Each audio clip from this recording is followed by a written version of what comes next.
जय हिंद विद्यार्थियों, क्या हाल चाल। सब बढ़िया। चलते हैं आज की बेहतरीन सी जानदार सी शानदार सी क्लास की ओर। क्योंकि पिछली क्लास में मैंने महत्वपूर्ण तरीके से महत्वपूर्ण क्वेश्चनों के बारे में आपको बताने का कार्य किया था, जो कि आपके एग्जाम के लिए तथा आपके जीवन के लिए अति महत्वपूर्ण होने का कार्य करता है। विद्यार्थियों, याद रखिएगा, होली की छुट्टियां हो चुकी हैं और वैकेंसी का भी आगाज हो चुका है। तो मैं बता रहा हूँ, सभी लोग बेहतरीन तरीके से डेली रेगुलर हो जाएं, क्योंकि आज से जो क्लासें हैं कहीं ना कहीं रेगुलर होने वाली हैं। और आपके लिए एक बेहतरीन सी खुशखबरी तो यह भी लाया हूँ कि आज से आपके लिए मैथ की क्लास भी प्रारंभ की कर दी जाएगी, जो कि आपकी तैयारी में चार चांद लगाने का कार्य करेगी, जो कि बहुत महत्वपूर्ण है। और वो कहीं ना कहीं वो इतना बेहतरीन लेवल होगा। जो बुक है ना, आपको बताते वहाँ पर आपको एस डी यादव बुक का सोल्यूशन कराया जाएगा। पूरी एस डी यादव रटा दी जाएगी। कहीं ना कहीं क्वेश्चन वहीं से आते हैं, और जब हम उनको पढ़ लेंगे तो कहीं ना कहीं सभी चीज़ों को पढ़ने का कार्य करेंगे। तो चलते हैं अपनी जानदार सी शानदार सी क्लास की ओर। लेकिन वही बनते हैं कहना चाहूँगा, क्योंकि क्या है, बच्चे भी क्या है ना, अंदर से उत्साहित नहीं हो रहे हैं। तो याद रखिएगा, यदि कर्म तुम्हारा कल होगा और कर्म अगर सच्चाई है तो कर्म कहाँ निष्फल होगा। हर एक संकट का हल होगा, आज नहीं तो कल होगा। और लोहा जितना तपता है उतनी ही ताकत भरता है, और सोने को जितनी आग लगे वो उतना खूब क्या है, सोने को जितनी आग लगे वो उतना खूब निखरता है, और हीरे में जितनी धार लगे वो उतना खूब क्या है, उतना खूब चमकता है। और भैया, मिट्टी का बर्तन पकता है तब धुन पर खूब खनकता है। और सोचते हो ना कि सूरज जैसा बन जाए, तो याद रखिएगा, यदि सूरज जैसा बनना है तो सूरज जितना जलना होगा, और नदियों सा आदर पाना है तो पर्वत छोड़ निकलना होगा। चलते हैं अपनी बेहतरीन सी क्लास की ओर, क्योंकि आज की क्लास बहुत गजब होने वाली है। आपको बता दें, आज हम प्रमुख रूप से बात करने वाले हैं उप प्रधानमंत्री की बारे में। आपको बता दें, जो पॉलिटी का बैच है, कहीं ना कहीं मैं बहुत कुछ उसमें आपको पढ़ा चुका हूँ। डेली के डेली रात में 8 बजे आपको देखने को मिलती है। इसके अलावा स्टैटिक जी के सुबह 8 बजे, इसके अलावा 11 बजे आपको पॉलिटी की सॉरी हिस्ट्री की क्लास देखने को मिलती है। 11 बजे हिस्ट्री की क्लास, सुबह 8 बजे स्टैटिक जी के, 11 बजे हिस्ट्री की क्लास, और रात में 8 बजे आपको देखने को मिलती है आपकी कौन सी क्लास, आपकी अपनी पॉलिटी की क्लास। और मैं बता रहा हूँ, जल्द ही स्टार्ट होने वाली है आपकी एस डी यादव बुक का सोल्यूशन, और उसका मैं टाइमिंग आपको डिसाइड करके बता दिया जाएगा। चिंता मत करना, इस बार सिलेक्शन लेना है, पिता की फिक्र को फक्र में बदलने का कार्य करना है। चलते हैं अपनी बेहतरीन सी जानदार सी शानदार सी क्लास की ओर। अगर बात करें हम उप प्रधानमंत्री की, तो आप समझ सकते हैं, उप मतलब समझते हैं ना, आपने सुना होगा कैप्टन। क्या आपने सुना होगा कैप्टन? कैप्टन कप्तान का क्या, उप कप्तान। उप कप्तान मतलब समझते हैं, यदि कप्तान किसी कारणवश उपस्थित नहीं है तो कार्यभार कौन संभालेगा? कहना सर उप कप्तान संभालेगा। उसी प्रकार प्रधानमंत्री के बाद होता उप प्रधानमंत्री, और उप प्रधानमंत्री क्या होता है समझिए थोड़ा सा। उप प्रधानमंत्री जो होता है, अगर प्रधानमंत्री उपस्थित नहीं है तो उसका कार्यभार संभालने का कार्य करेगा उप प्रधानमंत्री। यहाँ पर देखिए, बेहतरीन तरीके से बताया गया है इसमें। इसके बारे में संविधान में कोई स्पष्ट चर्चा नहीं है। संविधान में स्पष्ट चर्चा किसके बारे में नहीं है, तो वो है आपका उप प्रधानमंत्री के बारे में। किसके बारे में? याद रखिएगा, बहुत इंपॉर्टेंट चीज़ें हो जाती हैं। क्या है कि ना सर, स्पष्ट चर्चा नहीं है तो वो बात हो जाती है आपकी कौन सी, कि ना सर उप प्रधानमंत्री के बारे में। यह राजनीतिक उद्देश्य के लिए बनाया गया पद है। क्या है? एक राजनीतिक उद्देश्य के लिए बनाया गया पद है। यदि आपको असुविधा प्रतीत होती है, मान लीजिए आपके घर में बहुत सारे मेंबर हैं, यहाँ पर देखिए बहुत सारे मेंबर हैं।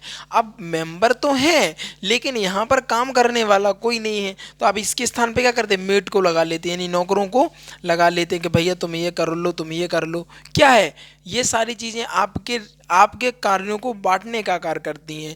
इसी प्रकार अगर हम राजनीतिक उद्देश्य के लिए, यानी राजनीति में भी बहुत सारे कार्य होते हैं, और कहीं ना कहीं सभी कार्यों को एक व्यक्ति कोई नहीं कर सकता है। उसी प्रकार उन्हीं उद्देश्यों को पूरा करने के लिए राजनीतिक उद्देश्य के अंतर्गत आपको बता दें उप प्रधानमंत्री के लिए बनाया गया, प्रधानमंत्री का पद बनाया गया है। ठीक है।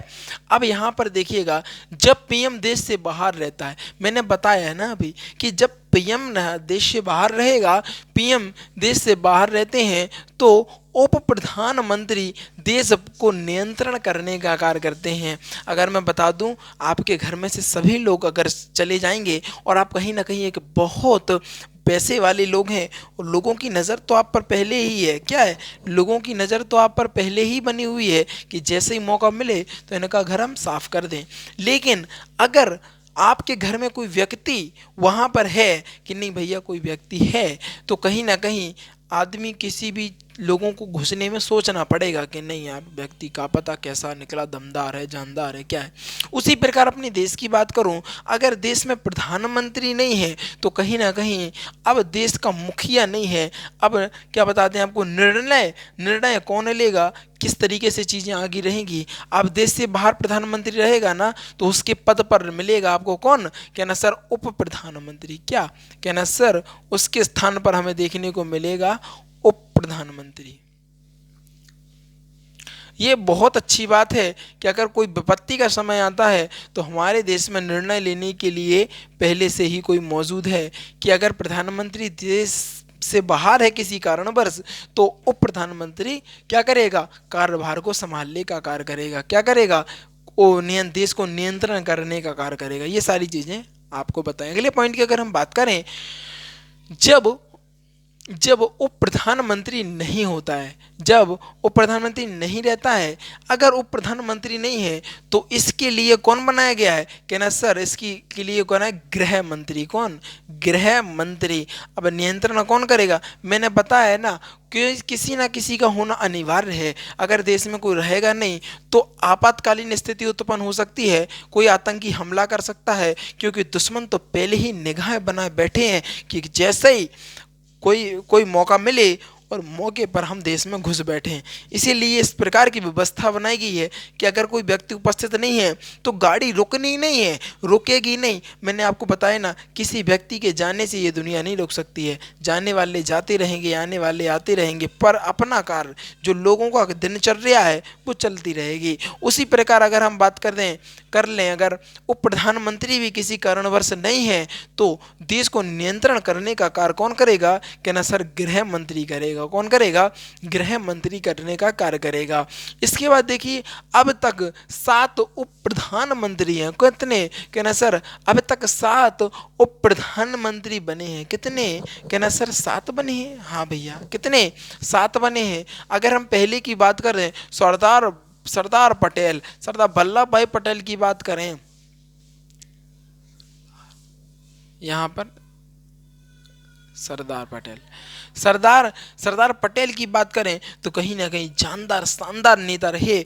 इन्होंने तो भैया क्या बताएं, आप लोग खुद समझदार हैं, नाम में ही दम लगा हुआ है। इसके बाद मोरारजी देसाई, बहुत गजब के नेता। ये नेता है ना, ये असलियत के नेता हैं, ये देश को बनाने वाले नेता थे। आजकल तो राजनीति फालतू की चीज़ों में होती है, धर्म के नाम पर, आतंकवाद के नाम पर। कभी किसी को समय ही नहीं है कि अब बात करें रोजगार की, बात करें लोगों को कितना रोजगार मिला, क्या चीज़ें, नहीं, इससे कोई मतलब ना, जीडीपी से मतलब ना, रोजगार से मतलब, बस धर्म पर लगाए जाओ थापा कि भैया ये ऐसे धर्म और वो।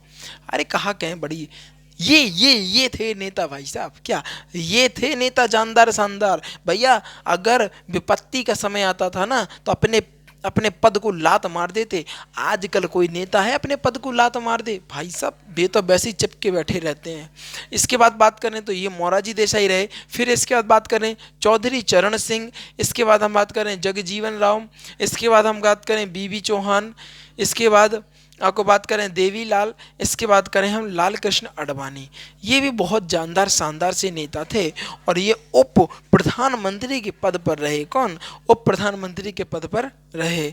अगर हम बात करें महान्यायवादी के बारे में, अगर हम बात करें महान्यायवादी के बारे में तो इसकी चर्चा अनुच्छेद नंबर 76 में देखने को मिलती है। आर्टिकल्स नंबर 76 में, कितने में, कहना सर आर्टिकल नंबर 76 में देखने को मिलती है। बहुत इंपॉर्टेंट चीज़ें यहाँ पर देखने को मिलती हैं। अगर हम बात करें महान्यायवादी की, क्या महान्यायवादी यानी अटॉर्नी जनरल, क्या अटॉर्नी जनरल, इंग्लिश में भी बता रहा हूँ, क्या अटॉर्नी जनरल। याद कर लेना, कन्फ्यूजन अगर दिमाग में आ जाएगा तो सारी चीज़ें फेल हो जाएंगी। अगर बात करें महान्यायवादी तो इसकी चर्चा आर्टिकल नंबर 76 में की गई है। एग्जाम में एक बार पूछा गया कि बताइए महान्यायवादी की चर्चा किस आर्टिकल्स के तहत, कहना सर आर्टिकल्स नंबर 76 में है। ठीक है। है। यह केंद्र सरकार के प्रथम विधि, समझ रहे हो? कहना सर अभी तो कुछ समझी में ना आया, प्रथम विधि लिख दिया आपने। भैया यहाँ पर देखो ब्रैकेट में मैंने आपकी भाषा में लिख दिया है अधिकारी कानूनी सलाहकार। क्या है? अधिकारी कानूनी सलाहकार, यानी सलाह देने का भी काम यही करता है। लिखा है अधिकारी कानूनी सलाहकार। क्या? अधिकारी कानूनी सलाहकार, ठीक है। अगर हम बात करें, यह पूर्णकालिका यानी 5 वर्ष के लिए नहीं होता है। क्या? यह 5 वर्ष के लिए नहीं होता है। कहना सर 5 वर्ष के लिए नहीं होता है, हमने तो सुना है ज्यादातर सभी पद 5 वर्ष तक के लिए होते हैं, ये 5 वर्ष के लिए नहीं होता है।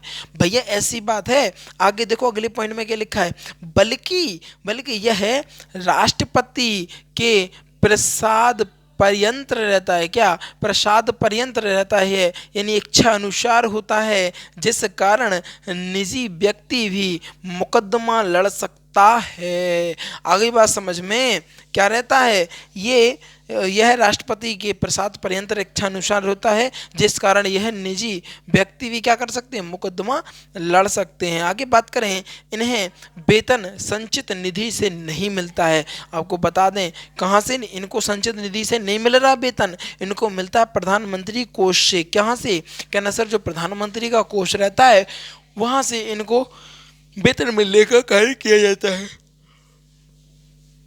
सॉरी।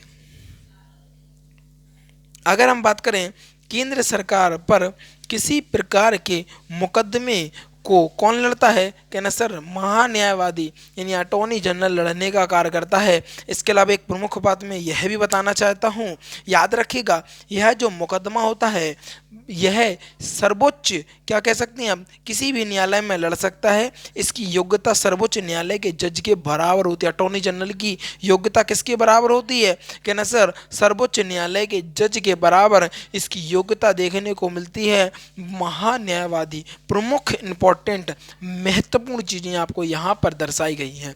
अगर हम प्रमुख रूप से बात करें प्रधानमंत्री की तो मैं बता चुका हूँ, बात करनी है उप प्रधानमंत्री की। उप प्रधानमंत्री को रिवीजन करते हैं। बताओ क्लास में आनंद आया कि नहीं? देखो मेरा प्रयास रहता है कि छोटी छोटी वीडियो के माध्यम से आपको बेस्ट कंटेंट दे सकूं, क्योंकि आज के समय में यूट्यूब के टाइम पर मैं बता दूं बेस्ट कंटेंट की कमी है। आपको वन लाइनर बहुत लोग मिलेंगे, विकल्प वाले बहुत लोग पढ़ाते मिलेंगे, लेकिन डिटेल में चीज़ें बहुत कम लोग आपको पढ़ाते हुए देखेंगे। मैं बता रहा हूँ ये चीज़ें जो कंटेंट देख रहे हो ना बहुत जानदार शानदार है विद्यार्थियों। तो चलते हैं बेहतरीन से रिवीजन की ओर। अगर हम बात करें प्रधानमंत्री की तो इसके बारे में संविधान में कोई स्पष्ट चर्चा नहीं है। यह एक राजनीतिक उद्देश्य के लिए बनाया गया पद है।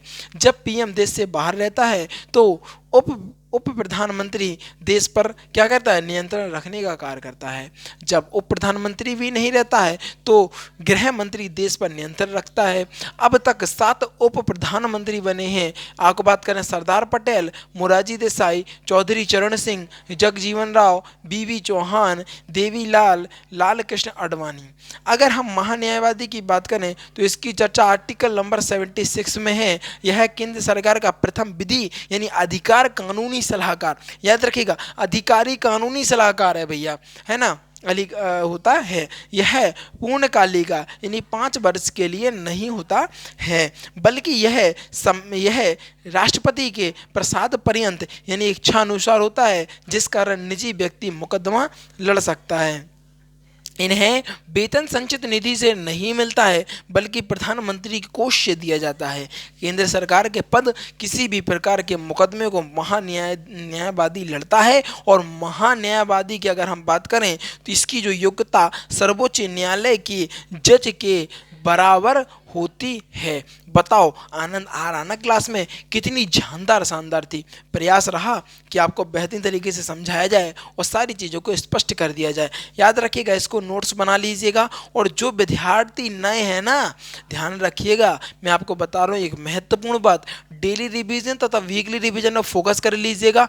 गारंटी देता हूँ इस बार सिलेक्शन दिला दूंगा आपको, गारंटी दे रहा हूँ इस बार। गारंटी कोई नहीं देता, परंतु ये फ्यूचर एकेडमी XYZ है भैया, यहाँ सब मुमकिन है। क्या? यहाँ सब मुमकिन है, ठीक है। तो याद रखो डेली रिवीजन तथा वीकली रिवीजन में फोकस करना है। और इसकी अगर आपको PDF वगैरह चाहिए तो डिस्क्रिप्शन में टेलीग्राम का लिंक भी आपको मिल जाएगा, जाइए वहाँ पर, बेहतरीन तरीके से आपको वहाँ पर पीडीएफ में जाने के बाद आपको पीडीएफ भी यहाँ पर देखने को मिल जाएगी। ठीक है, चिंता मत करना, इस बार सिलेक्शन में दिला दूंगा, बशर्ते रेगुलरिटी मेंटेन रखिएगा, डेली रिवीजन वीकली रिवीजन में फोकस करिएगा।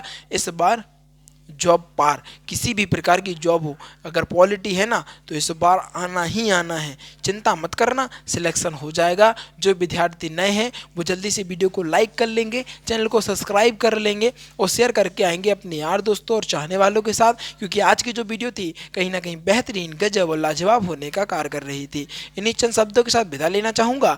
जीवन में आनंदित रहिएगा और आगे बढ़ते रहिएगा। थैंक्स फॉर वॉचिंग, और इसका स्क्रीनशॉट महत्वपूर्ण तरीके से ले लीजिएगा, नहीं तो टेलीग्राम पर जाकर लिंक पर जुड़ जाइए, आपको